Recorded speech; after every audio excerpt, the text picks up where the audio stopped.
வணக்கம். இன்றைக்கி நம்ம பார்க்க போகிறது மொச்சப்பயிறு. மொச்சப்பயிரை பற்றி பார்க்க போகிறோம். மொச்சப்பயிரை விளைவித்த நாடு வந்து இட்டாலி. இது வந்து குளிர்காலத்தில் அதிகமாக கிடைக்கும். மார்கழி, தை மாதங்களில் கிடைக்கும். இப்போ மொச்சப்பயிறு சாப்பிட்றதுனால என்னென்ன நன்மைகள் கிடைக்குதுன்னு பார்ப்போம். இதில் விட்டமின் கே, பி6, விட்டமின் சி, விட்டமின் ஏ, தாமிரம், செலினியம், இரும்புச்சத்து, நியசின், ரிஃபோஃப்ளவின், கோலின், செலினியம், துத்தநாகம், பொட்டாசியம், மக்னீசியம் போன்ற சத்துக்கள் இருக்குது. இது வந்து பல்வேறு விதமான நோய் எதிர்ப்பு சக்தியை அதிகரிக்கிறது. நம்மளுக்கு பல்வேறு விதங்களில் உதவுது. இதில் இருக்க தாமிரச்சத்து வந்து இரத்த வெள்ளை அணுக்களை வந்து உற்பத்தி செய்து உடலில் இருக்க செல்களில் வந்து பாதுகாக்குது.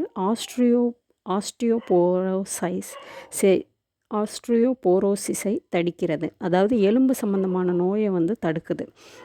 இந்த மொச்சப்பயிரில் உள்ள மக்னீசியம், கால்சியம் குறைபாட்டை போக்கி எலும்போட வலிமைக்கு உதவுது. உடலுக்கு தேவையான ஆற்றலை வழங்குது.